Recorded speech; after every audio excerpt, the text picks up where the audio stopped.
Assalamualaikum warahmatullahi wabarakatuh. Masih lanjut dengan cerita Syekh Abdul Qadir. Dan sekarang kita akan membahas tentang Syekh Abdul Qadir adalah seorang sufi kekasih Allah Subhanahu wa ta'ala.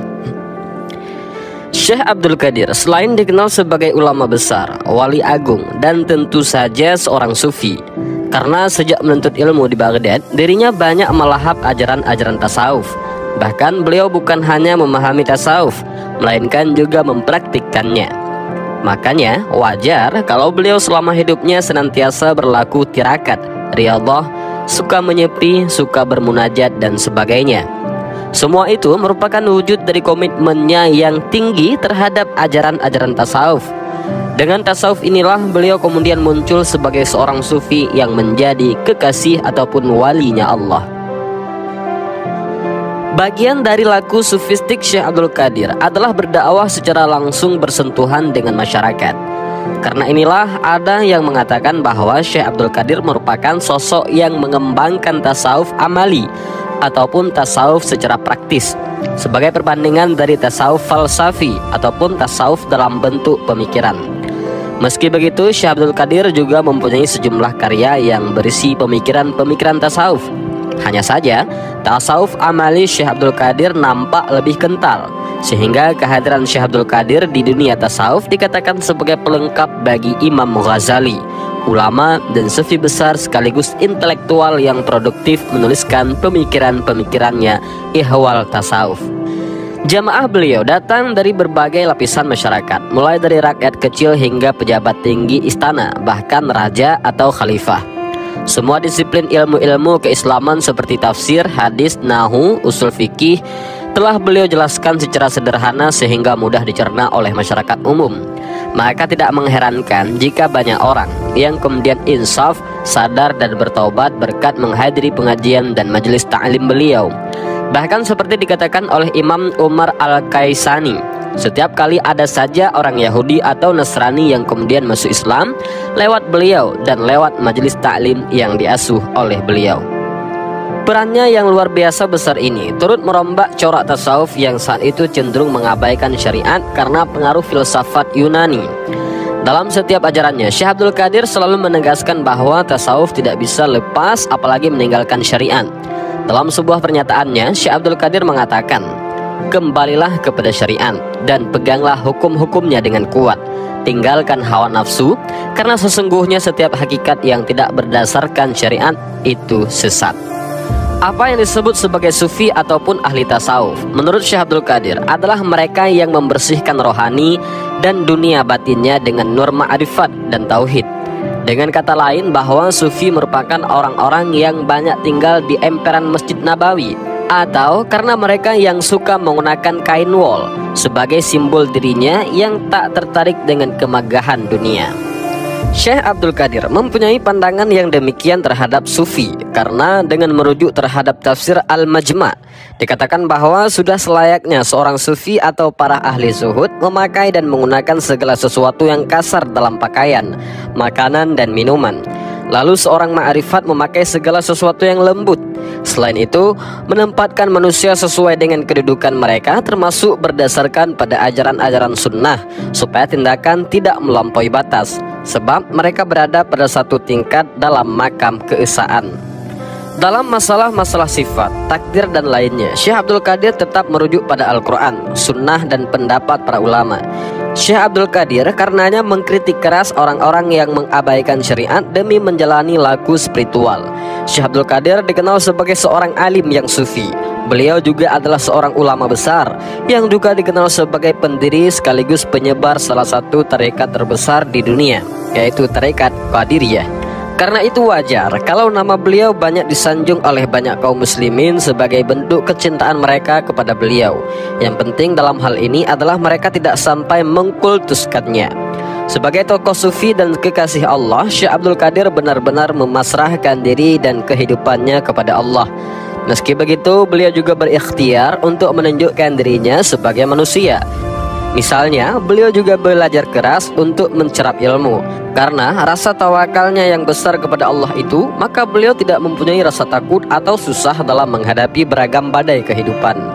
Seseorang yang benar-benar tawakal kepada Allah, kata Syekh Abdul Qadir, mempunyai 3 tanda. Pertama, ia tidak takut ataupun mengharapkan sesuatu kepada selain Allah.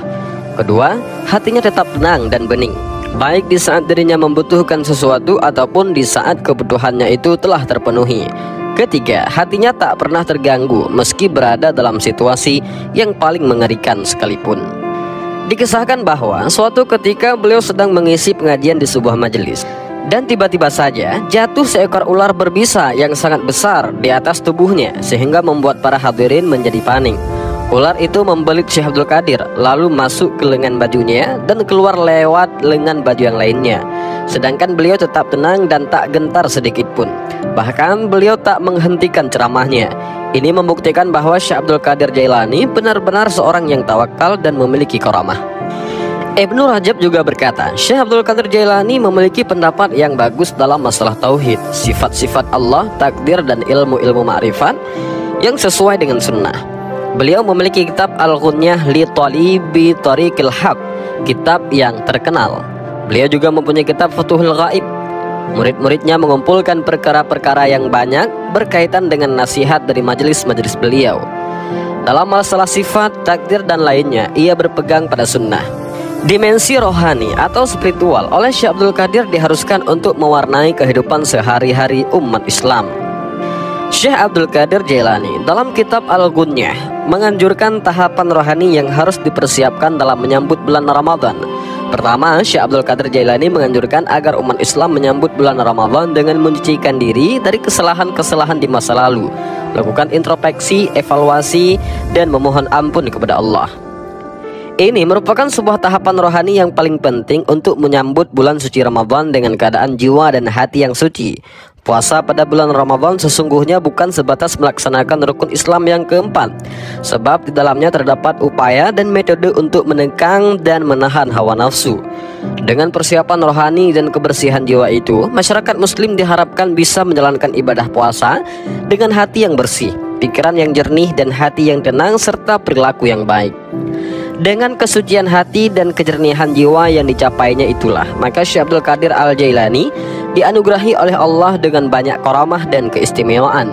Di dalam kitab Bahjatul Asrar misalnya, diriwayatkan bahwa pada suatu saat Syekh Abdul Qadir terbang melayang-layang di atas ribuan manusia pada jamaah majelis pengajian yang beliau pimpin. Beliau berkata, "Tiada terbit matahari melainkan mengucapkan salam padaku dan menginformasikan segala kejadian atau peristiwa yang akan terjadi pada tahun itu. Pada setiap datang, bulan senantiasa memberi salam kepadaku dan menceritakan peristiwa apapun yang akan terjadi pada bulan itu. Demikian setiap datang minggu dan hari.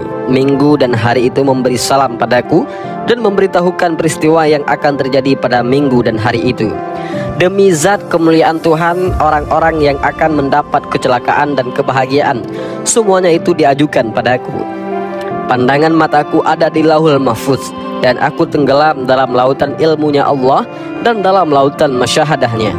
Akulah yang menjadi hujjah Allah bagimu. Akulah yang menjadi pengganti dan penerus Rasulullah. Akulah yang menjadi pewarisnya di bumi. Manusia ada gurunya, malaikat ada gurunya, demikian pula jin ada gurunya, dan aku adalah guru semuanya."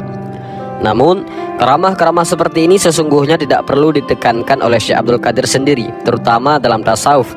Sebab dalam dunia tasawuf yang lebih diutamakan oleh Syekh Abdul Qadir adalah seseorang bisa mempunyai jiwa dan hati yang bersih, sehingga mampu menerima cahaya atau pencerahan dari Allah, dan bisa berbuat baik dengan sesama hamba di muka bumi.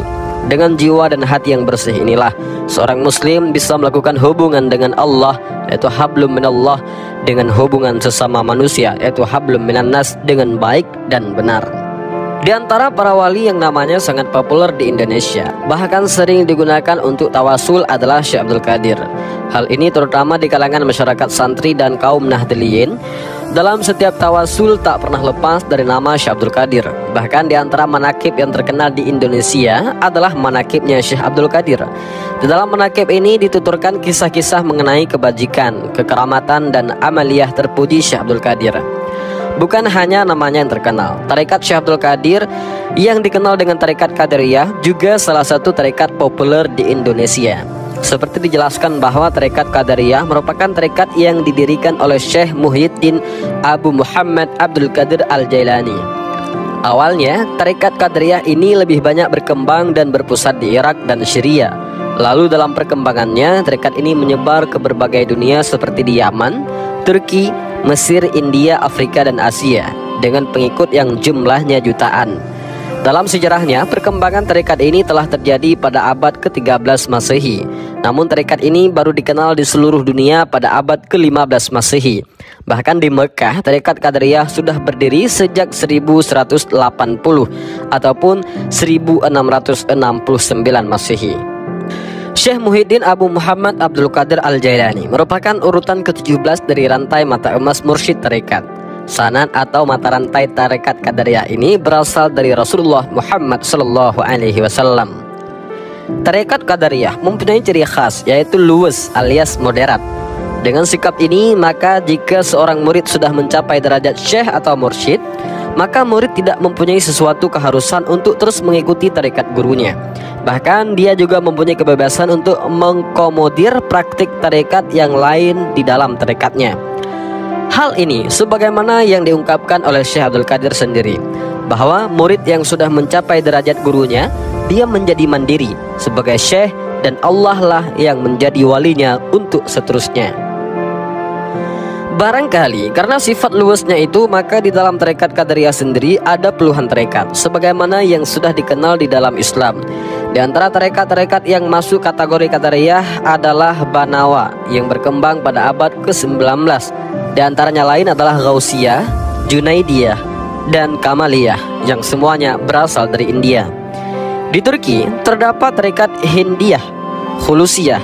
Di Yaman ada tarekat Ahdaliyah, Asadiyah, Musyriyah. Sedangkan di Afrika di antaranya terdapat tarekat Ammariyah dan tarekat Bakkaiyah. Di Indonesia, masuknya tarekat Qadariyah ini secara khusus dibawa oleh Syekh Ahmad Khatib As-Sambasi. Di tangan Syekh Khatib, tarekat Qadariyah digabungkan dengan tarekat Naqsabandiyah sehingga menjadi tarekat Qadariyah wa Naqsabandiyah. Lalu garis sanadnya yang salah satunya melalui Syekh Abdul Karim Tanara Al-Bantani berkembang pesat di seluruh Indonesia. Syekh Ahmad Khatib mempunyai banyak wakil. Di antaranya adalah Syekh Abdul Karim dari Banten, Syekh Ahmad Tolhah dari Cirebon, dan Syekh Ahmad Hasbullah dari Madura. Muhammad Ismail bin Abdul Rahim dari Bali, Syekh Yasin dari Kedah Malaysia, Syekh Haji Ahmad dari Lampung, dan Syekh Muhammad Ma'ruf bin Abdullah Al-Khatib dari Palembang. Mereka kemudian menyebarkan ajaran tarekat ini di daerah masing-masing. Penyebaran ajaran tarekat Qadariyah Naqsabandiyah di daerah Sambas, Kalimantan Barat, asal Syekh Ahmad Al-Khati, dalam sejarahnya dilakukan oleh dua orang wakilnya, yaitu Syekh Nuruddin dari Filipina dan Syekh Muhammad Sa'ad putra asli Sambas. Meski demikian, tarekat Qadariyah wa Naqsabandiyah ini justru tidak bisa berkembang secara baik di kampung halaman Syekh Khatib sendiri, Sambas, dan di daerah lain di luar Pulau Jawa. Tarekat Qadariyah wa Naqsabandiyah justru berkembang di Pulau Jawa. Banyak pengikut tarekat ini di Jawa. Ada yang memandang bahwa penyebab ketidakberhasilan penyebaran tarekat ini di luar Pulau Jawa adalah karena tidak adanya dukungan lembaga permanen seperti pesantren. Sebaliknya, di Jawa, keberadaan tarekat ini bisa berkembang karena banyaknya pesantren, juga didukung penuh oleh organisasi keagamaan, utamanya oleh Nahdlatul Ulama ataupun NU.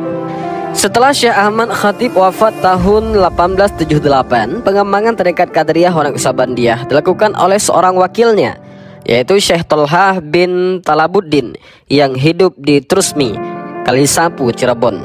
Karenanya, beliau kemudian dikenal dengan guru tarekat Qadariyah Naqsabandiyah untuk daerah Cirebon dan sekitarnya. Salah seorang santrinya yang bernama Abdullah Mubarak bin Nur Muhammad kemudian dikenal sebagai pendiri pondok pesantren Suryalaya. Setelah berguru sekian lama dengan Syekh Talabuddin, Abdullah Mubarak dalam usianya yang ke-72 tahun mendapat khirqah ataupun pengangkatan secara resmi sebagai guru dan pengamal tarikah Qadariyah wa Naqsabandiyah dari gurunya, Mama Guru Agung Syekh Tolhah bin Talabuddin. Karena itulah pondok pesantren Suryala kemudian menjadi pusat tarekat Qadariyah wa Naqsabandiyah. Hingga sekarang, aliran tarekat masih terbilang yang terbesar dari aliran-aliran tarekat yang ada di Indonesia. Kebanyakan tarekat yang mu'tabarah ataupun memenuhi standar keabsahannya, termasuk Qadariyah wa Naqsabandiyah, berada di bawah naungan Nahdlatul Ulama. Karena di dalam organisasi Islam terbesar ini memang dibentuk organisasi tarekat.